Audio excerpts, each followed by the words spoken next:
Hey everybody, welcome to the P&E podcast. My name's Jack Jacob and I'm your host. In this episode, I'm joined by Lisa Emery, who's the CIO at the Royal Marsden NHS Foundation Trust. Alongside that, she's also the chair of the London CIO Council. Lisa, we start actually the conversation with Lisa talking through her first job, which was filling jam donuts in a baker's, which has incidentally put her off donuts for life. We then talk through how she followed in her mum's footsteps to become a biomedical scientist, and then a number of IT roles before becoming an NHS CIO, which she's now been the CIO of two trusts. We talked through her journey through the healthcare sector as a whole, her approach to leadership, how the outlook has really been changed by leaders who have inspired her through her career. Lisa's got an obvious passion for ensuring women get opportunities in technology and leadership. So we talk through her passion in that as well. Please do enjoy this episode as we get to know the person behind the job title. Hi everyone, before we get into this conversation, we just want to give a shout out to this episode sponsor, Common Time. ICOM, a next-generation clinical communications app produced by Common Time, has demonstrated itself as the market-leading application to help replace aging bleep technology currently delivered by pagers, streamlining clinical communications whilst providing a secure and, most importantly, integrated clinical messaging tool that provides real-time instant messaging for all staff. Common Time understands the structure of NHS organisations. As such, ICOM allows its users to interact as individuals, in groups, or directly using their roles and responsibilities within their team. The application hosts impressive features that include automating workflows, escalating or diverting any undelivered or unactioned requests, as well as automating the booking of beds and operating theatres. Common Time are now working in partnership with 8 NHS trusts in helping them to achieve their overarching digital strategy. So, Lisa, I read somewhere that one of your first jobs was working in a bakery filling jam donuts. So, how did you go then from a part-time baker to a full-time biomedical scientist? Because I can't patch the journey up. I suppose there's a mild amount of science involved in there, broadly, but not really. No, that was a much, well, it was all right. It was a Saturday job, but when we moved out of the area where I was living when we grew up, I just looked for a Saturday job, and my dad used to drop me off at the baker's at about 6:30 in the morning, and for some reason I got the jam in the donuts job, it just put me off donuts for life, if I'm honest. But yeah, you used to have to just jam 2 donuts into this little squishy jam machine and then roll them in sugar, and it was hundreds of them. The advantage being, I guess, working in the baker's, you got to take free cakes home for everybody, but I couldn't really look a donut in the eye for quite a long time. Yeah, it was interesting Saturday. So if you get offered a donut now, there's no chance. I'll look at them, but I'm not mad on jam donuts really anymore. Yeah, no, I'm not surprised. So you then were kind of a scientist, weren't you? As kind of your first roles within the NHS and so on. I'd looked at. I actually wanted to get into teaching, and I didn't. As it happens, I didn't get the results I wanted to get into to do that. And my mum at the time was a biomedical scientist as well. Yeah. And she'd said to me, look, this is actually a really interesting career. Why don't you have a look at it? You've always liked science, which I had. Have a look at it. And she'd always been, loved her job. So she sort of put me onto that as an idea. And I went down to see a team down at West Herts, NHS Trust, and said, have you got anything going? And they offered me a trainee position. So I think it was fairly quick and instinctive, actually. So it went from, well, I'll go and teach, to actually I quite like the sound of this. So I just enrolled on as a trainee, more or less straight out of sixth form. So was it like you? So what did you want to do growing up then? Because it sounds like it was teaching was your kind of number one. Yeah, something like that. But I'd always really enjoyed science. So when I was at school, I took O-level days. So that tells you how old I am. But I wanted to take chemistry, biology, and physics. Yeah. And it was back in and this partly goes back to why I get so agitated about making sure women get opportunities in STEM. But in order for me to be allowed to take those 3 science O-levels, my mum and dad had to come up to the school and explain how, it was okay for girls to do that and I would do a good job.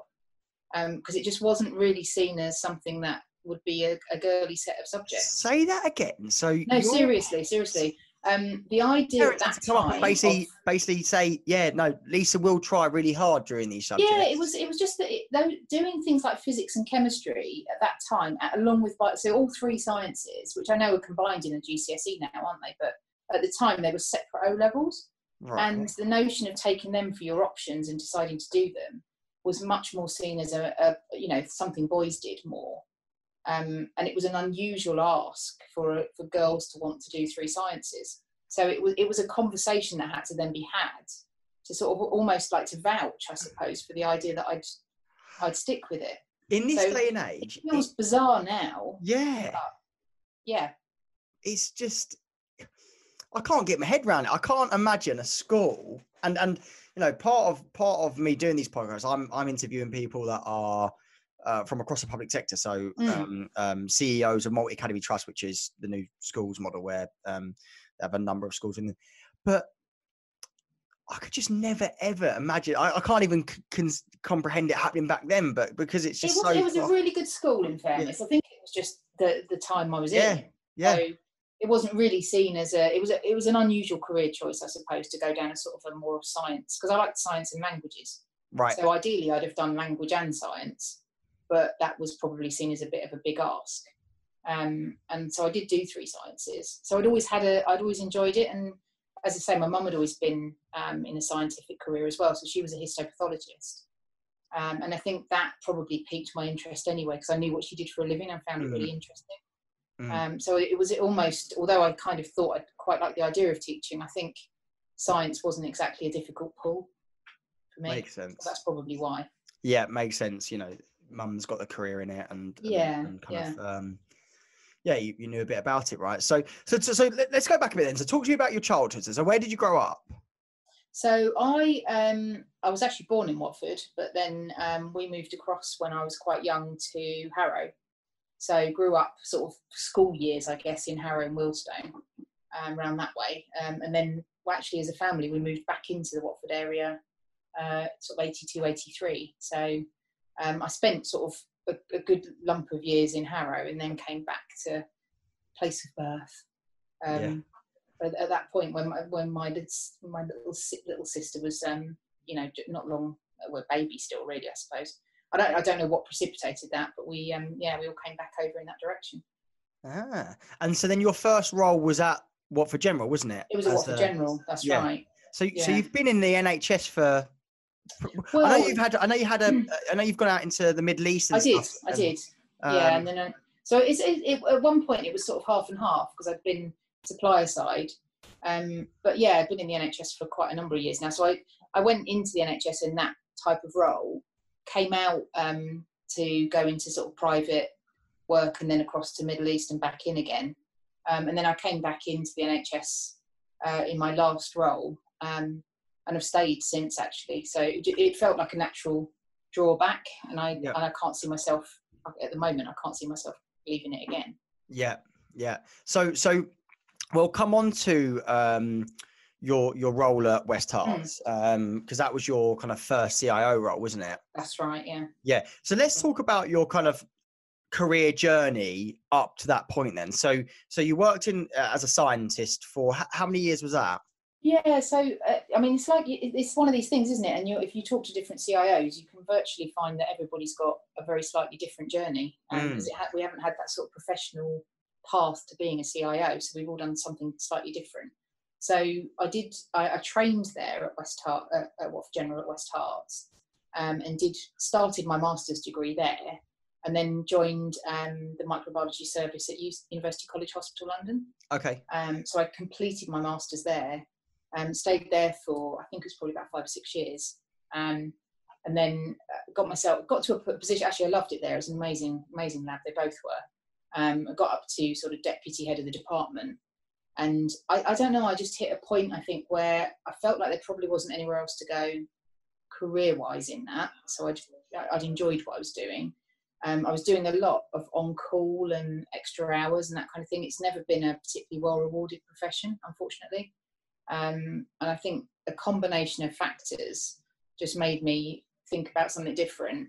So I got the masters. I've been doing some research. It was a brilliant lab. I mean, it's a teaching hospital. There are good opportunities there. I'd been working. I think what probably triggered the change was both at West Herts, but even more so at UCLH. I'd started working on IT projects related to the labs. Right. So at Watford General, I helped put in the new lab system and helped the system manage that, and I'd quite enjoyed that. And then the same opportunity came up at UCLH, so I was sort of seconded out of the lab side for a period to put in a brand new lab information system, and then start producing information reports and things related to that. Okay. So I'd sort of been getting more IT focused in that job. And then as part of that UCLH secondment, the company that were managing the outsourced IT services for UCLH offered me a job with them. So that was your first then step into kind of I don't know what about it felt right, but for me at that time, it seemed like a really nice option. It was a straight, it was a chance to try IT project management out in a standard hours job and see how it worked. Yeah, I was going to say, because you mentioned long hours and on-call before, where you've definitely gone back to that with the long hours with your current role. So. Yeah. Well, it goes around, comes around, doesn't it? Yeah, definitely. So it was more of an IT project management role. Is your kind of your first step into? That's right. So it was a nice company to work for as well. And they looked after all of UCLH's IT projects. So in effect, I just sort of took on a little portfolio of projects and worked with them on those. So then when did the roles in, when did you go out to Middle East? Because that must have been that's what was probably the oddest trajectory bit of the whole thing, and just probably kick-started a big change of direction. So I'd only been in that role at UCLH in the project role for that company for about a year, when I got this what felt like incredibly random phone call to say, look, this role's come up in Dubai, and what they're looking for is somebody that has implemented this particular laboratory system, which was the one I'd just done, and therefore has, got training in it, understands it, knows how to build it, run it, etc. Has project management experience, which I then had some of, and is a lab scientist by background. So it was one of those odd things where you think, oh, that's almost written down for me. So did someone get your CV niche and just write a job spec off it? Exactly right. So it's very odd. So to be honest with you, I don't think it was something that I would have necessarily jumped at. But I went home and had a chat with my hubby about it, and we sort of said, look, I think this is crazy. Lovely, interesting, but forget it. And he kind of said, well, really, why forget it? We haven't got kids. We're pretty mobile. Let's give it some thought. So we travelled out and spent a few days there. They took us out for a few days to go and see what we thought of the place. And we had a great time actually, and came back and said, well, actually, why not? Why wouldn't we do it? So what year was this? Now you're asking. So that would have been, it was around sort of 2000, 2001, around then. So before Dubai became like a fashionable place to go to as well then? Yeah, that's right. I mean, I'd say that. I mean, it was starting to get a bit more popular, but certainly when we were living there, it was far less built up for a start. And it wasn't the sort of very, A-list snazzy holiday destination. So we lived in some of the older parts of the city.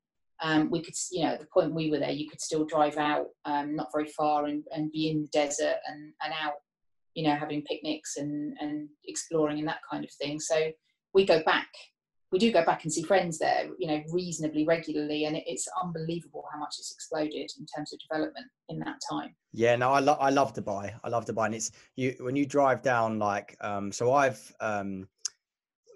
both times that I've been, I've actually stayed in Ras Al Khaimah. And then done a few days visiting. That's pretty. Yeah, it's lovely. It's beautiful. It's beautiful. We stay in a Hilton up there, Hilton Spa Resort. I know it. Yeah. It's it's so nice. Have you been to it? Yeah, only we did the one of the years we were there. I don't know if you've ever heard of it, but there's a thing called the Gulf News Fun Drive.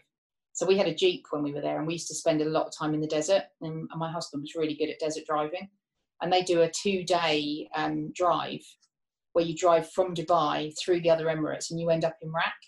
So Rak is the end point. Right. If you've made it there, and it's 2 days, you have to camp overnight in the desert for night one, and then the end point is Ras Al Khaimah. So not everyone finishes because it's quite challenging.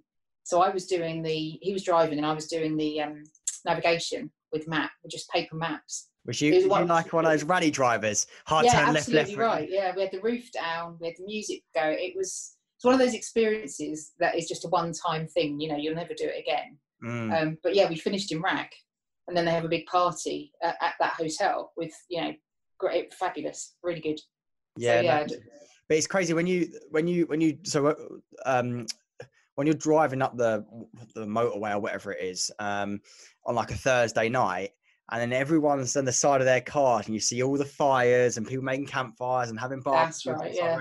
And it's crazy. It's crazy because, you know, for miles and miles, there's just thousands of people just literally on the side of the motorway, and they've just pulled their cars up onto the kind of banks and that. And so it's crazy. But so your husband obviously went out there with you to Dubai. Yeah, so he came out with me, which again was interesting because it's probably still the case actually. It was very unusual for a couple to go out with the woman being the person that had the job.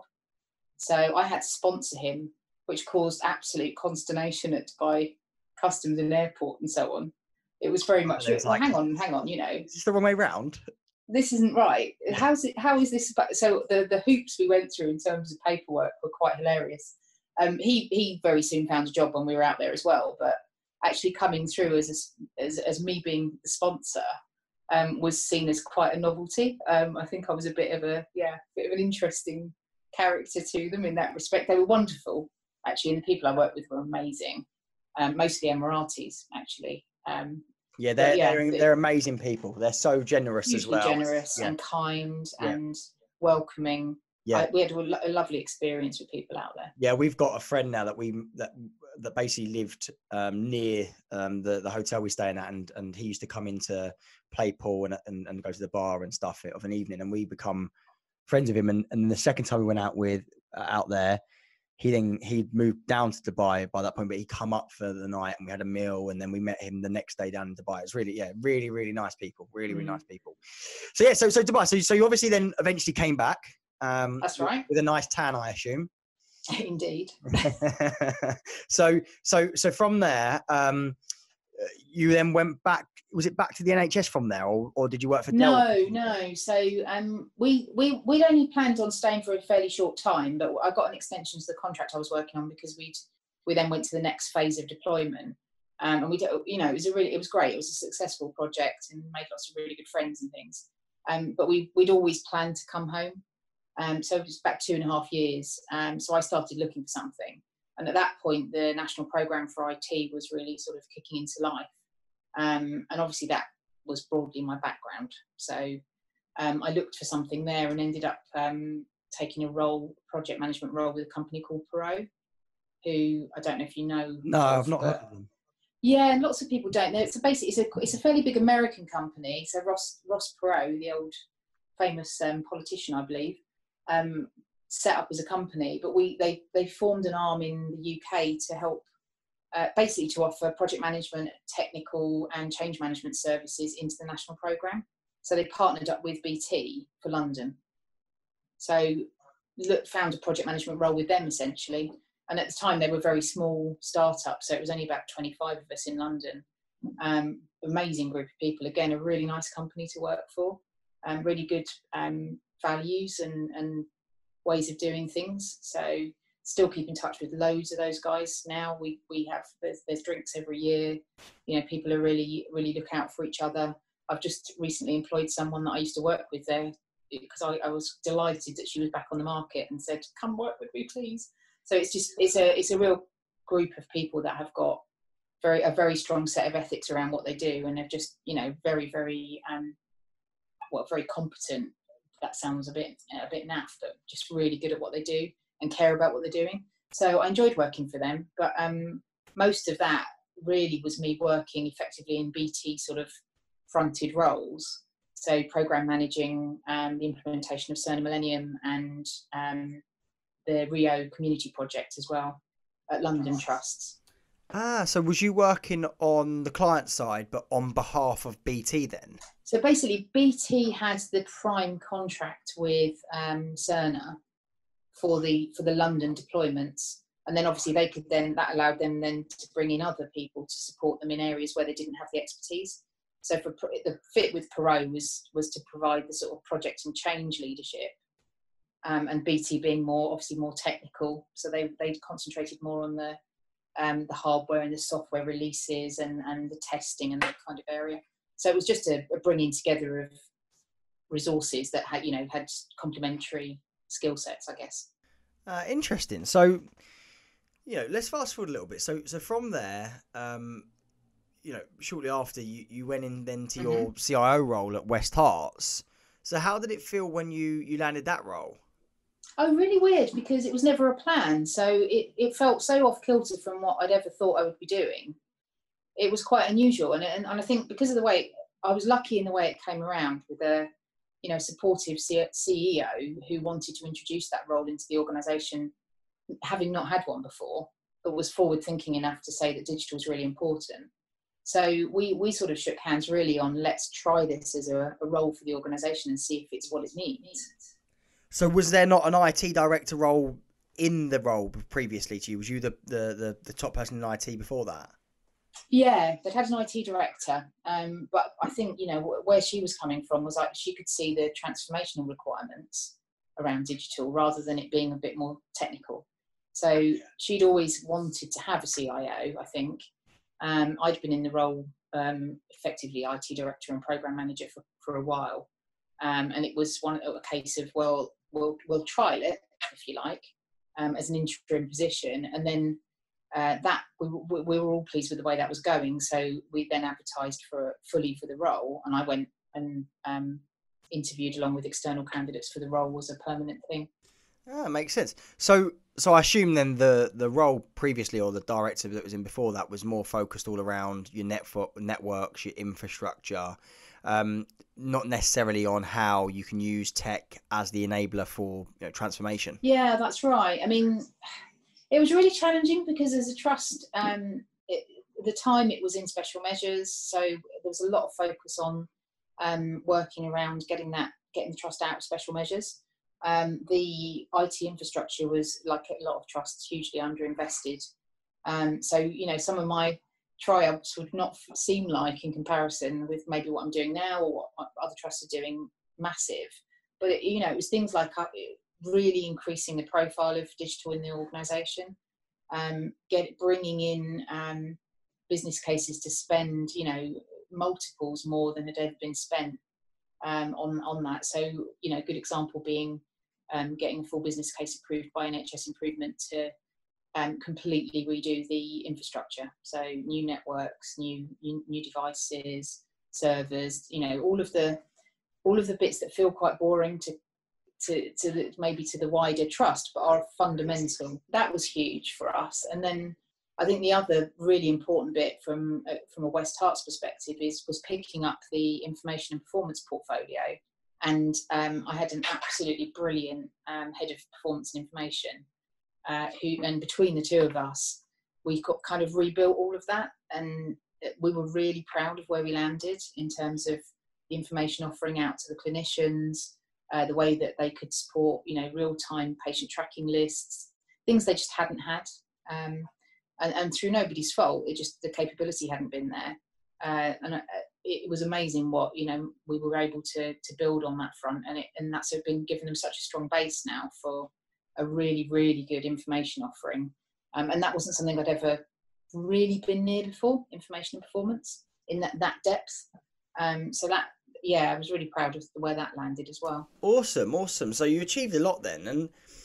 And moving on now to your CIO role at the Royal Marsden, how different was that going into it? Because, as far as I remember, was it outstanding when you joined, or did it go to outstanding after you joined? No, outstanding. I think it was actually beforehand.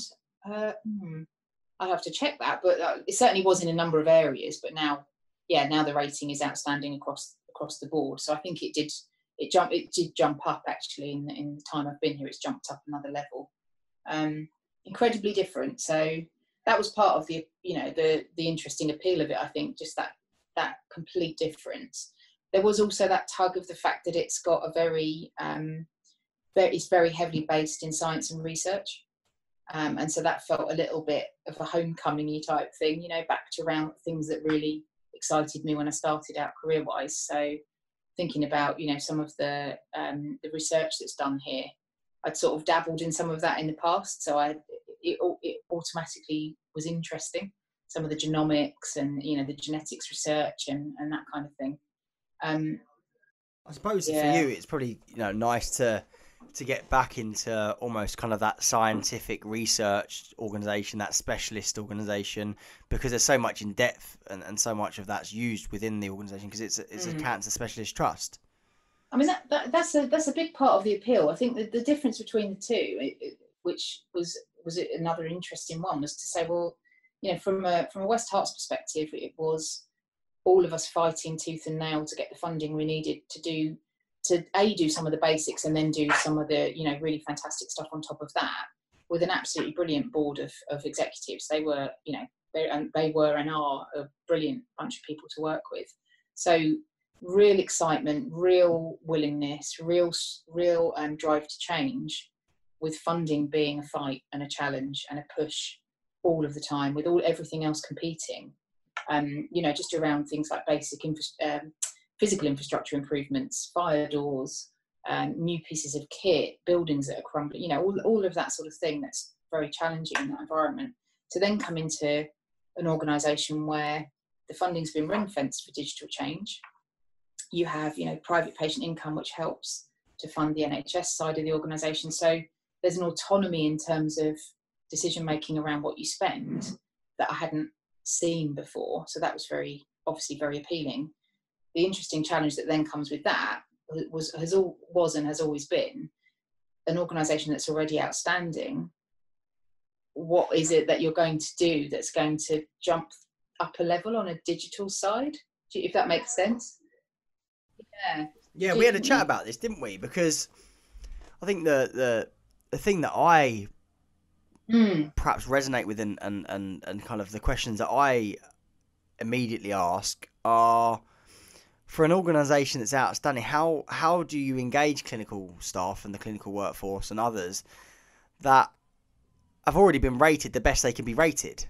And how now does it go from, let's use digital to enhance or better our service? So how do you kind of get the clinical team or the clinical workforce bought into what you're doing on a digital perspective? That was actually, we were having some brilliant conversations around that, even pre-COVID. So, finding the things that excite people here is really important, and it's different for different people. So there's still that challenge of, actually, the network's not fast enough. I'd love to be able to log in less than 5 minutes. That exists. What's amazing about here is it exists and people just work with it and still get an amazing job done. Now, for them, your selling point, therefore, then is, but if we improve all of that basic infrastructure for you, you're going to be able to see even more patients than you do now and give them the same level of outstanding care you're giving them. So, it's not been about, it can be as simple as that. It can be, we will free up more of your time to see more people and do more of this great care. That's a simple message, and that's landed well. But then if you start talking to some of the researchers and some of the, really high profile, amazing surgeons and others that we have here, then it's about, what tools do you need to just jump up another level on research, for example? What do you need to remain competitive as one of the top cancer centres in the world? What can we digital do for you to keep you in, keep your profile there, raise your profile, give you what you need? You could argue, at least insofar as, if you think about things like, for example, the private patient, especially some of the very, very specialist offerings, there are, a number of centres offering treatment, and people with, that are privileged enough to have the money to do that can choose where they go, and they will absolutely do the right research and look to see where they get offered the best outcomes and the best care. So keeping yourself or providing the tools for clinicians to keep maintaining that level of service is really important. So, and that helps to drive then the opportunity to continue to do that great research, continue to invest. So, you know, from my perspective, tooling people like that up is hugely important and contributes right across everybody in the organisation. So you're sort of, you're balancing that out to make sure you can offer something to everyone. And so we've worked really hard at describing our strategy, taking our strategy from a more sort of dry view of what we could give people to what do you need, what would make you even better, what would keep us seeing people and improving outcomes and doing X, Y, and Z, and then listening to clinicians and saying, and just helping them essentially. It might be as simple as they need, you know, storage space, or they need a cloud platform, or they need whatever it is. Go and openly engage and have that conversation and listen, and then come back with ideas to help them. And ultimately, COVID's accelerated that. So we've probably had even more clinical engagement, I would say, than we had started to get, because we've needed to put digital in at scale. Yeah, I suppose it's a bit of a weird one, isn't it? Because, you know, take away all the kind of tragedy of COVID and, you know, the heartache and the pain that it's caused because of, you know, a huge amount of deaths. But what it has enabled, and I had a similar conversation with David Wallaker about this, what it has enabled is that kind of bureaucracy, that red tape, the politics to be removed, because there's been an absolute necessity to transform services at pace to deliver in a way that's acceptable in this new normal period. Yeah, I think there's a yeah. I think, in fact, I've had conversations with some of our sort of leadership team and some of our sort of lead clinicians subsequently, and yeah, I think, you know, the whole thing of necessity being the mother of invention and that kind of thing is true, actually. So I think because we had to jump into some of the solutions we'd probably been nudge discussing. So you might have said, I don't know, the best example I've got here actually is our multidisciplinary team meetings. So you can imagine, with the complexity of some of the cases we're seeing, you'd have, you know, many people on a multidisciplinary call, going through a list of patients, looking at treatment options. And that might also then include, you know, a clinician from St George's, another one from Epsom and St Helier, whatever it is. You might have 20 to 30 people who had traditionally, at least from a Marsden perspective, been probably sat in a room at the Royal Marsden around fairly old equipment, not great video conferencing kit. And I've sat in on a few of their MDT meetings with, you know, paper lists of patients and then pulling up information from clinical systems on screens around the room. So doing a great job, but not with the best tools in the world. Clearly, we'd been pushing them in the direction of, actually, we'll be getting Microsoft Teams.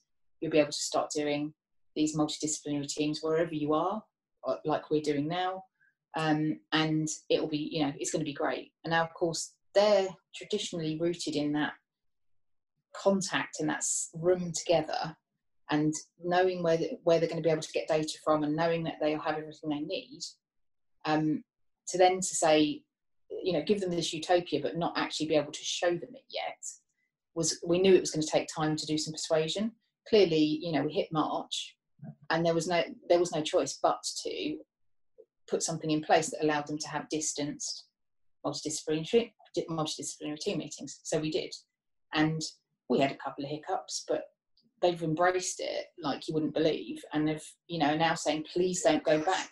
Absolutely fair play to them. They've been really patient and pragmatic and sensible with it. So we've had, you know, genuinely a handful of people who have struggled.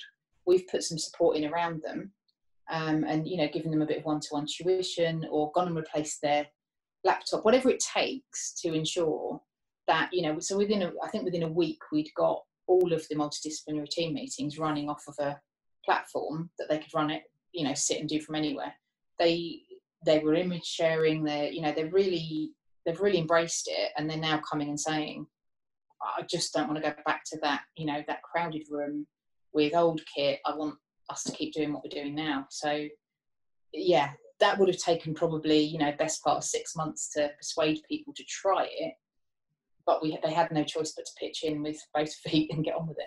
That's incredible, really, if you think about it, because you know what, it just means that digital transformation as a whole has really been able to be deployed at such a pace that we're not used to. It's brought forward innovation so much. So, you know, incredible, really.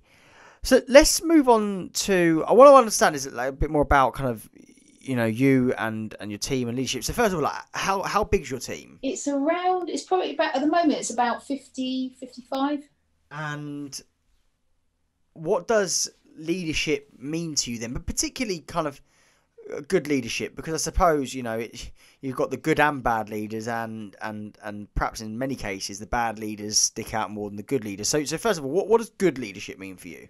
That's a really good question, and it's something that it takes time to learn, isn't it? Doesn't it? So, you know, having been in spent a number of years in sort of fairly autonomous roles, and then, you know, certainly program managing, you're kind of in charge of delivering something.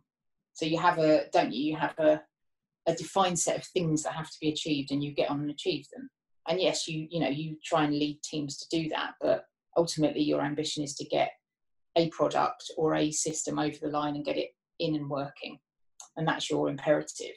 The thing I found challenging about that was then shifting to being the person that says, this is what we need to do, and here's how I'd like us to do it. Off you go, and I'll support you, and I'll have your back to get this done. So that was probably, that takes a little bit of learning and a bit of time. And for me at least, I spent a lot of time thinking about people that I knew that had done that really well, or I saw as, you know, role models in terms of the way they led. And I met a few people like that on the national programme.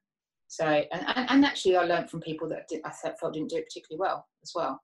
So things I wouldn't do. So who would you say that you learn more from then? Your good leaders or your bad leaders?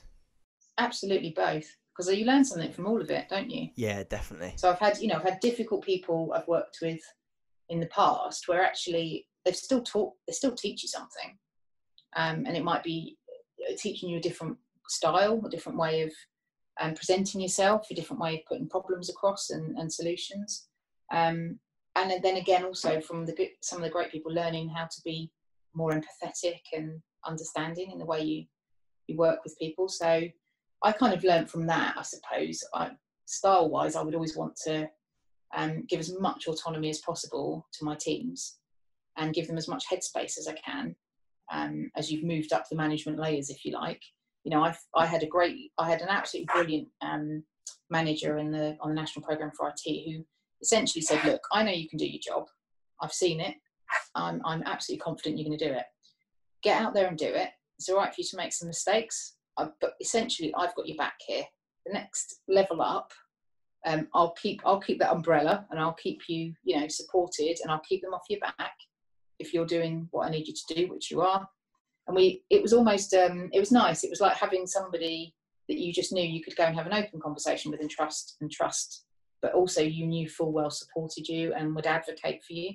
So I kind of learned a lot about going into bat for your teams there, and just letting them get on with their job, hire good people, and then let them do the job. Yeah, I completely agree. I think it's so important. You've got to give people the autonomy to kind of make stuff happen themselves, right? Less easy to do. It's less easy to do because you take and that's what's difficult, isn't it? Because you take a large element of risk on yourself then, and you're placing a lot of trust in the people that you've brought in to do something. But if you don't do that, you don't get the job. You don't get the job done in a meaningful way. Nicely put. Really nicely put. I think that you've explained that really well. So, what's then been some of the most challenging times in your career? Well, the National Programme for IT broadly was challenging. That's even having taken on so this CIO role is the first time this organisation's had one as well. So you could argue they're quite challenging positions to be put in, but actually I would say the National Programme for IT was probably the most challenging job I've ever done. Just because it was it was great ambition, and it was, it felt like the right thing to do, but it was so fraught and difficult and political and challenging. And in my role, I was bridging between the supplier and the trust side, with a natural affinity to wanting to make sure that the NHS and the trust were getting what they needed, but an absolute requirement, if you like, to deliver what I needed to deliver for the supplier. So you often felt in between a rock and a hard place a fair bit. So there was a lot of learning there about how you work across multiple stakeholders and difficult groups, and try and bring them together to a common goal. And the same was it was the same in Dubai, to be fair, but it was particularly challenging on the national programme. And I would by no means be the only person that would tell you that was a challenging programme of work, but it really was. That's probably, career-wise, those have been the most difficult periods, I think.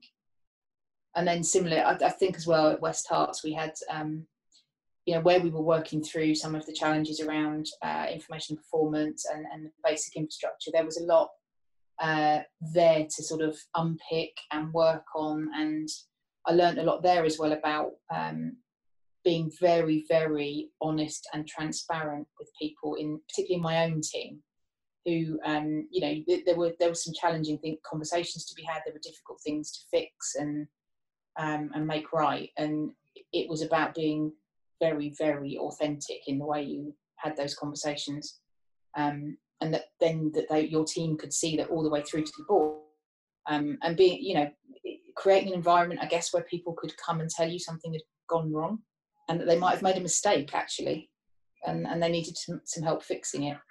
And that's hard, because you're then taking that on yourself to make sure it gets fixed, and trusting yourself and your team to get it done. But that's the same in any jobs, isn't it? But I think on the national programme it was probably more challenging. All right then. Well, the opposite end of the scale. What's your proudest moment, do you think? Oh gosh, that's a really good question. Becoming a CIO surely has got to be up there. Yeah, probably. Yeah, I mean, I think actually it would be fair to say actually getting to a CIO position, which I'd never intended to, in an organisation that didn't have one, felt really special and important, as much for the profile of the organisation and digital in healthcare as well as for me personally. Obviously getting my master's degree back in the day and working at UCLH was particularly special. I got to travel and do research and meet some pretty amazing people as well. And Dubai was just something that I would never have seen myself doing. And we got the project over the line on time, on budget, culturally a really interesting and fantastic experience. So I was proud of getting that done. I was very proud of getting that done. Cool. So you're chair of the London CIO Council, aren't you? I am. Tell me about that. So we've, in fact, we need to get started on meetings again, because we've been obviously all gone virtual. So I got into that through. I'm trying to think how. I know. Yes. So when I was at West Herts, I was generously offered to go attend those meetings because I was inside the M25. That was the criteria that allowed me to be close enough to London. And it's a really nice, welcoming community. So generally, the CIO community, I'm sure you've seen that. People are willing to put themselves out there and support their peers and help them out. So because I was quite new to the CIO game at the time, I didn't really have a network, and I was new to the job. The job hadn't existed, so I was a bit fishing around on my own to understand what I should be like and how I should do things. So I really readily took that opportunity to go and start attending those meetings. So do you think, the fact that you hadn't been a CIO before, hadn't had that kind of person that you'd reported into that was a CIO before, it actually helped you in a way, because you were then able to really put your own stamp on it to become the CIO that you wanted to become, rather than a mirror image of something that you've looked at before? Possibly, actually. That's a fair point, because you've got that chance, haven't you, to craft out how you think it might.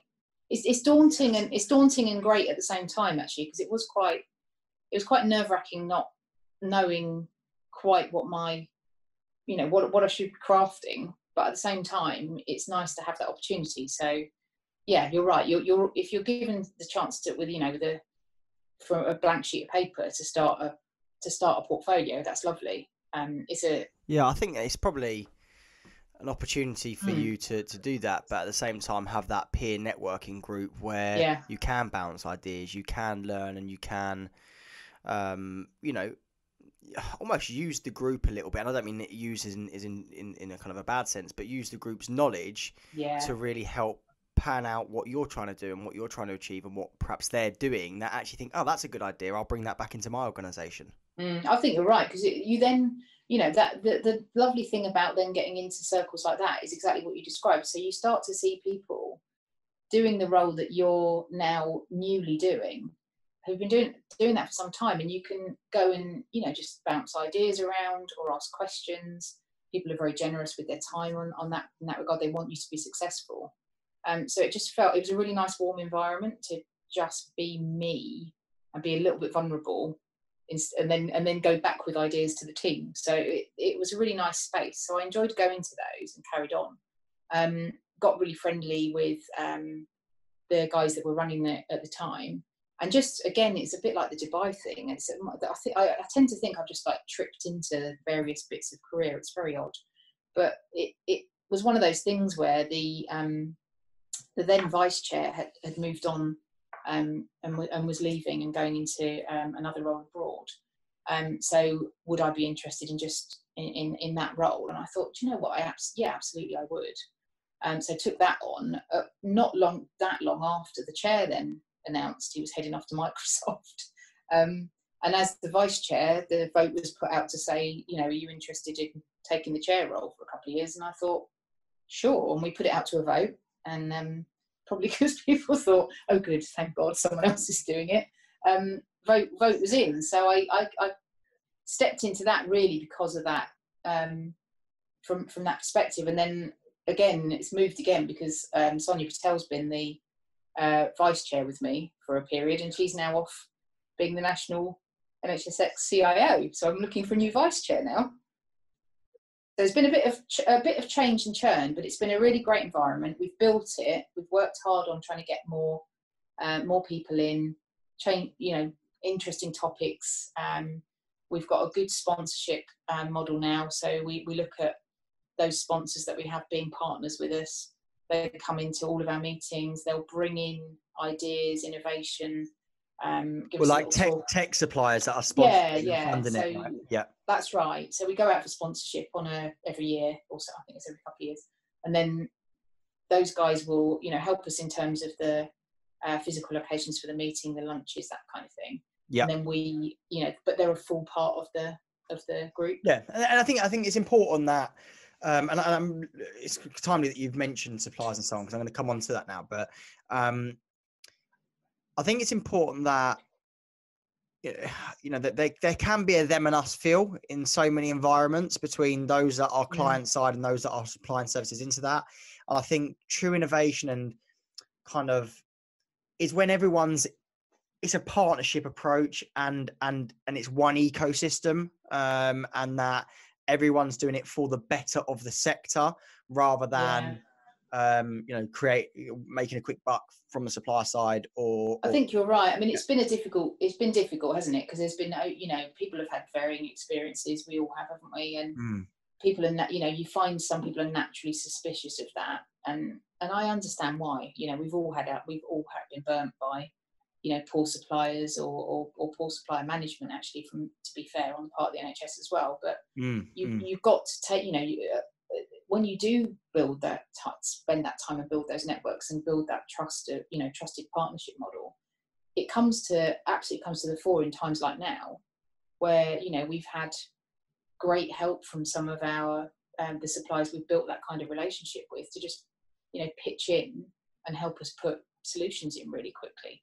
So it does pay dividends on both sides. It's got to be a mutually agreeable relationship. The idea that everybody should fall at the knees of the NHS rather than there needs to be something in it for them as well. So you've got to understand that and have a bit of commercial acumen to understand where those suppliers are coming from, to build something that works for both, haven't you? Yeah, of course, of course. I suppose it's a bit like at my event, right? You know, the Mm, NHS side of it, they come for free and we pay for their meals and refreshments and accommodation and so on and give them access to the conference. But as part of that, suppliers are there and they fund it. And we put in some meetings where suppliers can say, right, well, this is yeah, what we've been working on over the last 18 months. Could it be a help for your trust? And, you know, and that's really the obligation that I expect as the organizer, is that people don't just attend those meetings for the sake of getting, you know, saying, well, I yeah, attended those meetings, Jack.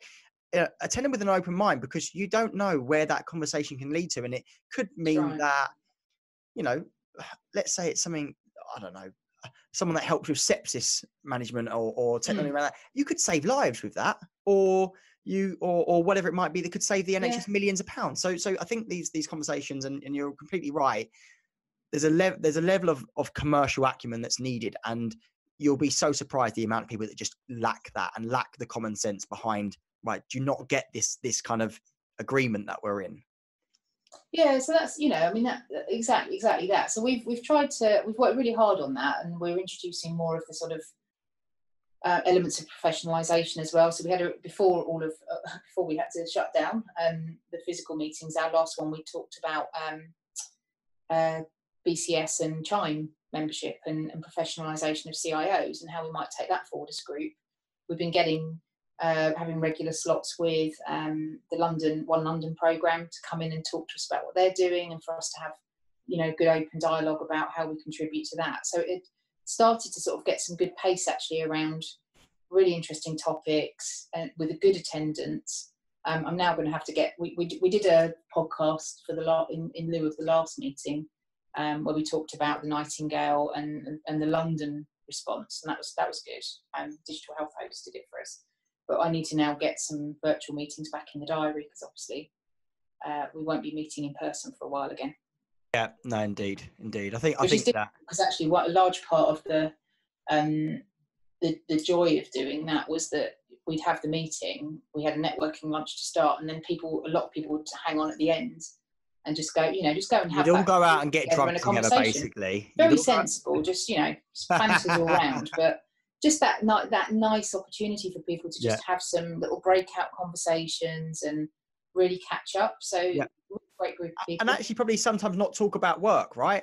Yeah, um, absolutely. Yeah, talk about the kids or the holidays or whatever they're doing. yeah. And these are bonds that, particularly in this type of industry, in these types of jobs, you just need. Mm, mm. Even saying, having said the National Programme for IT was the hardest job I've ever done, which I stand by, it's also formed some of the most amazing, friendships and Yeah, professional groups that I've ever had. So yeah. if you can get through, you get through that really difficult period, and you've still got those connections and those support networks, it's absolute, it's a godsend really when it's like Yeah, this. definitely. So moving on to kind of some stuff about what I want to talk about is your basically your email inbox, because had a conversation Have with you been David. looking at it? Well, no, no, I don't want to. Thank you. No, you don't. The numbers would You scare me, really I think.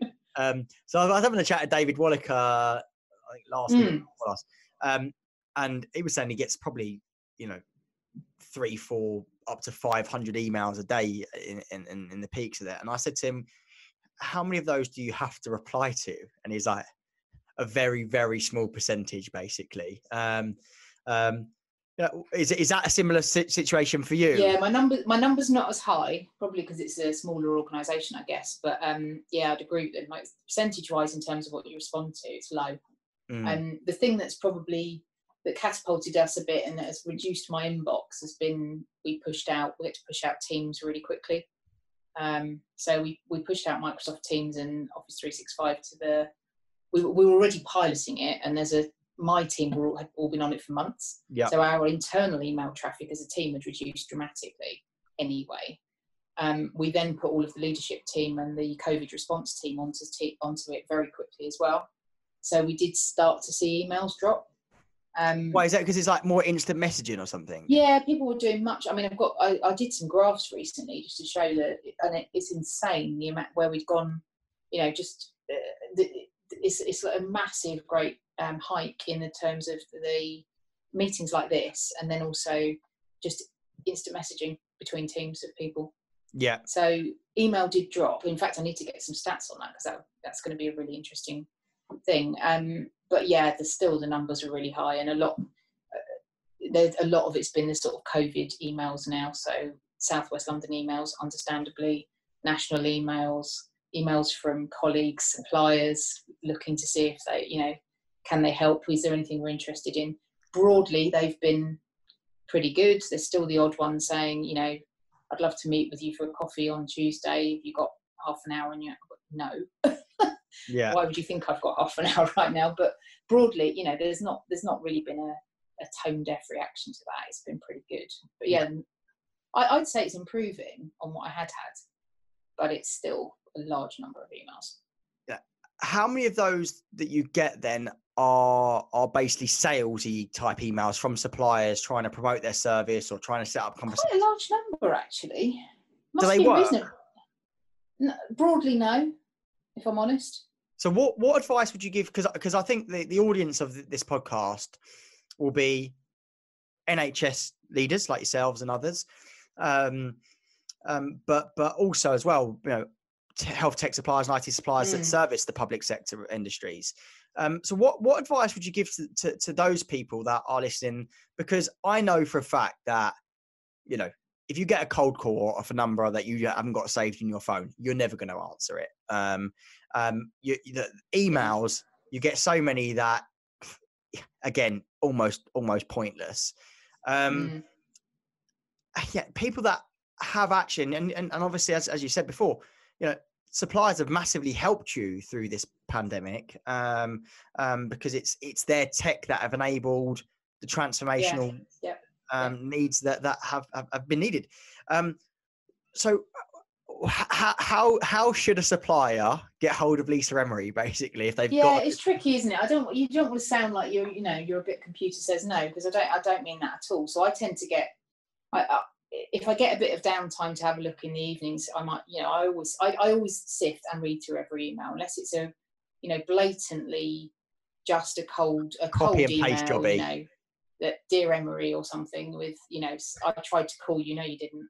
That kind of thing. You just, I push them to one side. But if that's a, legitimate looking email, things like, for me, that might hook me in, or be just some of the keywords that are in there that might be something I'm interested in, but also maybe links to white papers, or interesting articles, or we've been working with this trust, and here's some information about that. So I certainly don't just automatically discard. I'll go and look at it a bit later in the day, or maybe over the weekend, and think, actually I'm going to stick a flag on that one. That looks like that might be quite interesting, and then go off and do a little bit of a read up, and perhaps get back to that person, or talk to a colleague who I know might have been working with them, and then respond back. But the ones that probably get a pretty short shrift are the ones that come in and say, where you get that nag, weekly nag that says, I was hoping you'd be available this week for half an hour to meet Bob about X, and then no context to it, no hook. Yeah. And I know that's difficult. But some of them are quite, they just don't draw you in, do they? Quite bland. Yeah. So there we go. So if you want to get hold of Lisa, copy in an article, case study, or white paper, and you've got her. It depends if it's an interesting one. Yeah, but no, I'll also sort of, I do tend to seek out what other colleague, peers and things have been working on, and I'll happily pick the phone up to suppliers anyway myself. But yeah, I have definitely made connections through with people from emails, but they kind of need to grab you in that sea of information, as I'm sure others have said to you as well. But yeah, absolutely. Yeah, do you know what? It's a very similar situation. And when I said to David, he realised that he'd let himself in for a whitewash of thingy, and he started to try and backtrack on what he was saying. And I said, "You're trying to get out of that hole you've dug yourself in now, haven't you?" So it's quite funny. So one thing I wanted to ask you about was about you being a woman in tech, a female CIO. do you think that your journey's been harder because you're female to become a CIO, or in some cases easier because perhaps diversity reasons or whatever? Yeah, no, I would say so, and it was probably similar, probably even similar back in the day to some extent in the scientific side of things, maybe less so, but I think, yeah, that's always been a challenge. So whilst it's improved over the time I've been a CIO, certainly when I first, started out in this sort of career area, you'd often just be walking into rooms that were largely full of men. So there was always that element of, but broadly speaking, I know I am personally, and when I talk to other colleagues, you get that whole imposter syndrome problem anyway. Did you feel intimidated walking into a room full of men? Yeah, to some degree. Yeah, I would say so. I mean, I'm fairly sort of outspoken, and I've got a thick skin. Outspoken, never would have guessed that. Never. But I've got a pretty thick skin. But yeah, you do, because I think your natural assumption is that must be a group of people that knows more than you, and most of them don't look like you. And actually that's brought into massively sharp relief, more so now. And when I talk to colleagues that are, people like, and you'll obviously know the Shuri Network and others, so really advocating for people of colour in careers. When you start talking to people where they've had the struggle of being a female in this career, piled on and putting on top of that being a female of colour in this career, you can, it's incredibly difficult. So there was a really powerful talk at the Digital Health Summer School. I'm trying to think, it was last year. It would have been last year. They launched the Shuri Network. Yeah. And there was one chief nursing information officer of colour, female, in the entirety of the country. Wow. So if you put where I thought, how I felt about being a woman in a room largely of men, that's just another difficulty and another challenge on top of that. So I'm really supportive of trying to help promote that network and see how we can improve things. Yeah, but there's a lot of that has been about how do you go back into schools and colleges and so on, and then just really try and A, listen, but B, help promote people. So some of my male colleagues as well have been brilliant in terms of saying, well, I'm not going to agree to speak at, or I'm not going to go to events where you've just basically got, for example, an all-white male panel as a good example, or an all-male panel on topic areas. Full well there are a breadth of people that could speak to that. That I think's improved significantly, but it used to be often be the case that I'd go to events and they would be mostly men. Yeah. Well, I consciously tackle my unconscious bias. And it's really important to do that. I think you're absolutely right. Yeah. So, and I had a conversation with Richard Stubbs, who's the chief executive of the Yorkshire and Humber AHSN network. I had a conversation with him at dinner. And I said to him, is that wrong that I'm, because I think half the problem, and actually with it's quite in tune with this kind of Black Lives Matter movement as well. Yeah. Is half the problem for white people, and particularly white men, is I don't think we know what is the wrong or the right thing to do or act, and I think by not knowing that, we don't want to put ourselves on the line and say the wrong thing. And by then most of the time we just shut up and don't say anything. And so I was having a conversation about diversity with him and how that and I said, is that a good thing that I actively go out and look for a person of color to speak at my event, whereas I don't necessarily actively go out and specifically find a white person to speak at my event? And he said, no, it's absolutely right that you're doing that, because you're tackling your unconscious bias. And I think it's the same with actually any, with any minority in any sector, whether it be women in technology or people of color in technology, or in any profession. In fact, that's and same with women actually. So I think you're right. I mean, I've met some really good people who have, through career-wise, who have been really strong advocates and have done exactly that, and have come and said, actually, gone to conference organisers and so on, said, you know what, you need to tackle yourself on this. You need to look yourself in the mirror. Are you asking the right people along? Go out, and then they will then promote names of people that they know that would equally speak well to a topic. So they'll say, you didn't ask her, you didn't ask this person. I suggest you do. And actually, I'd be interested in a conference that included this person. So how about it? So it's that kind of thing, where, you know, make the effort. And we've been talking about this as a team, actually, you know, listening and educating yourself. And then asking how you can help and what you should be doing. So, you know, the whole idea that you go in on you plough in with what you think the right thing to do is, we need to listen, don't we? Listen, understand, educate, and then help and do the right thing. Yeah, makes sense. So, yeah. Cool. I was going to say, the last point though is, you know, is why do you feel it's important to promote women in technology then? It's important for so many reasons, but it's like anything, isn't it? The richness of the teams that you build in terms of the diversity that you have in those teams gives you far more depth of thinking, of thinking styles, of approaches, of representation of the people you're giving the services to. Yep. That you will provide a far better service by having an inclusive and diverse team of people and different ways of thinking, whatever type of diversity that might be. Gives you a richness of a leadership team and a richness of a service offering that will, you know, is far more likely to provide what people need. And it's so important that you do that. That to me, you know, that you're not mirroring society, are you?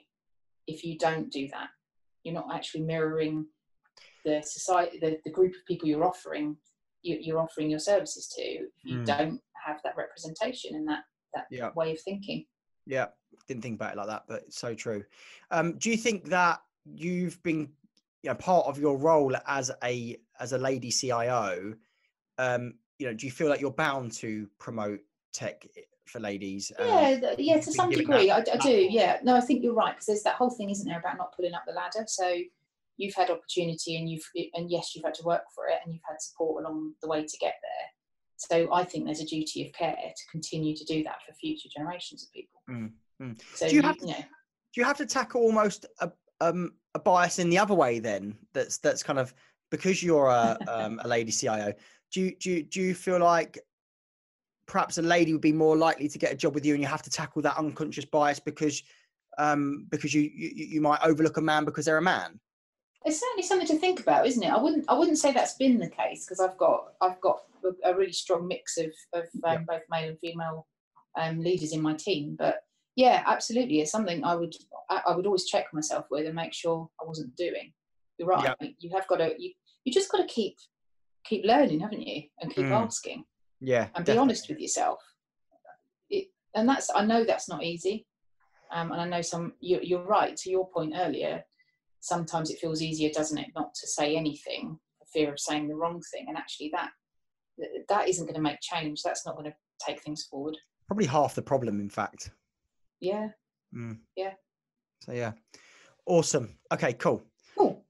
So talk to me then kind of about your personal life now. So you live in London, don't you? Yeah, I just moved in last summer, actually. So you ride your bike to work every day, don't you? I do ride my bike to work every day now, yes. Yeah, I know that because I've got you on Strava. You got me on Strava? Yeah. Oh God, so you can see the speed at which it's only a short cycle. Yeah. It's only about 15 minutes or so. Yeah, no, I weren't stalking you, don't worry. You must have been thinking, I did notice you were on there, actually. Yeah, I'm going to start checking your there we go. Times out as well. Yeah, you'll see that I'm pretty slow too, so don't worry. So you live in London. You got children? What's your family? No, haven't got kids. Just fairly got a lockdown kitten, so that's keeping us on our toes at the moment. I'm allergic to cats, so I'd never get a kitten. kitten. No. Yeah, no. You've got a dog, I can tell. I've got a dog. I've got a dog called Jackson because I've got 3 daughters and a wife to be. So yeah, I thought, I'll take this opportunity just to name the dog after myself. So Jackson. Very good. Very yeah. good. What breed is it? So he's a Sprocker Spaniel, so he's a Springer and a Cocker mix. Oh, cute. Yeah, so he's such a good boy though, and yeah, he was very lively until we done the job on him, and then yeah, mine's in today actually as we speak. oh really? Gone to the vets. Yeah.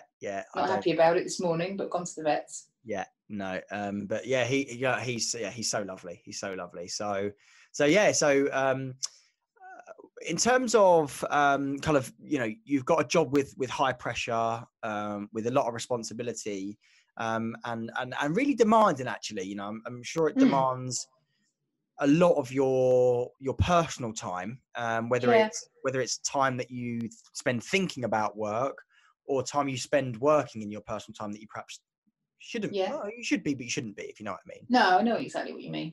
So what do you do to relax and unwind?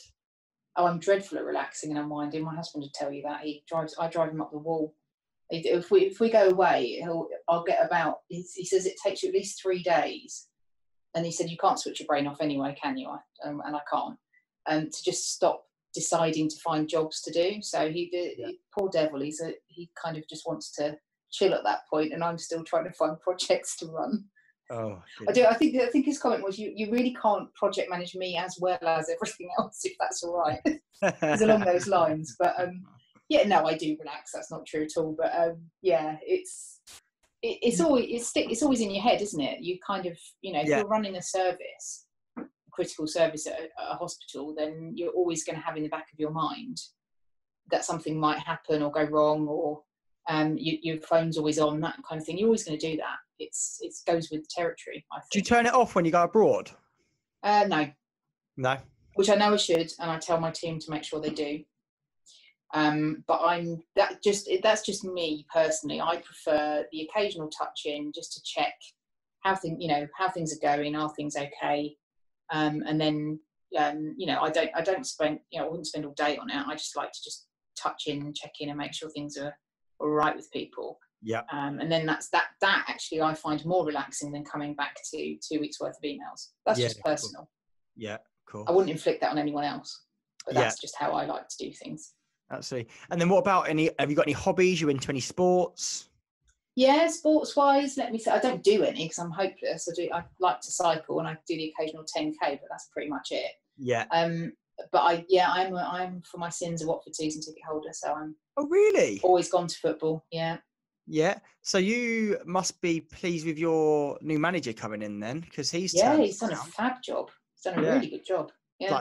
Like Leicester again, isn't it? Well, next year. Well, we'll see, won't we? Because we've got the rest of the season to play out now behind closed doors. But I've gone there since we moved to Watford. When I was younger, I was about 12, 13. My dad's a Spurs fan, but he started taking me and my brother along to Vicarage Road because he just likes football regardless. Yeah. And it's such a lovely family club. We just used to go with him and stand in the family terrace, and I was hooked after that. My brother wasn't. He was hopeless. He just became a Spurs fan like his dad, so I've lost him. Yeah. But I stuck with the club. Yeah, no, I'm a Spurs season ticket holder. Oh, you're Spurs as well, are you? Yeah, and to be honest, I've got a season ticket, but I very, very rarely go now. Just more so for family commitments than anything. I totally sympathise with that. So we'd been going for years actually, and this season we started thinking, what do we do about next season? Because we moved into London, it's more of a headache to go back. It was kind of losing that draw that it had, and I think, and that's understandable, isn't it? Times change, you know. But I'll never stop. I'll never not watch it, and I watch probably way more football than my husband does. But yeah, I do love football.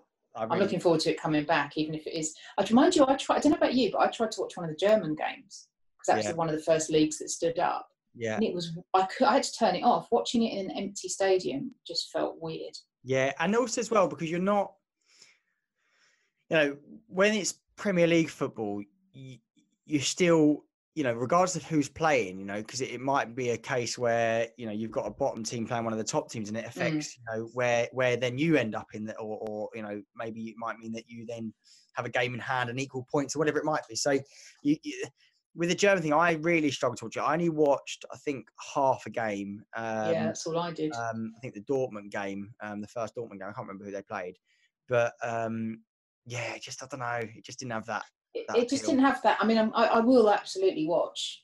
You know, wall to wall probably now. It's going to, and they're going to use. It's every day, isn't it? It's every day. Yeah. I can't wait. I know. I'm really excited about it, but he's not. He's like, oh, for God's sake, there's going to be nothing but football on the TV. But yeah, I'm looking forward to it, and hopefully staying up. Yeah. I think you got a good chance. I think so. Yeah, I think so. I think you know that momentum you had behind you is obviously unfortunate that's been paused, but yeah, to go from beating Liverpool 3-0. I know, and all of the was you at that game? With that, yeah, we do. Yeah, it's just amazing. Oh my goodness! I bet that was one of the best. No, we weren't. We didn't go. No, that's not true. Oh, you didn't go. In line with what you said, it was interesting. We had something else was going on at the same time, and actually we'd started to say it's getting harder and harder to go back and keep making it to the games. And good friends of ours, their son is a Liverpool fan, and he'd been desperate to go to a Liverpool match. The dad didn't mind, and I thought they're really lovely. He's a lovely kid, and his dad's great, and I knew full well we could give them our ticket and there'd be no trouble at all. So we did. And he bless him, he phoned up and said, oh my God, I can't believe it, I'm going to go to a Liverpool match. And then we got the last laugh. So we watched it. Yeah. And then I bet you felt bad after, and oh no. I did. Thought I'd ruined this little kid's day. What's broken? Yeah. So, and of all the ones to not go to, but you know what you make these decisions, don't you? Yeah. No, I had a similar thing where I'd missed out on a few big games, and but it's fine. It's fine, and God, it was great to watch anyway. Yeah, I bet. Cool. Well, anyway, it has been an absolute pleasure chatting to you. Likewise, you're very good at this.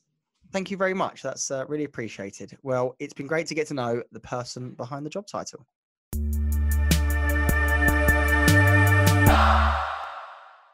Hi everybody, thanks so much for listening to that episode of the P&E podcast. If you like what you heard, please make sure that you share this episode via your social media channels, as it really does help us to gain traction in promoting this podcast series. Please make sure that you also subscribe to the channel that you're listening via, as you'll then get notifications as soon as we release our next podcast episode. Thank you.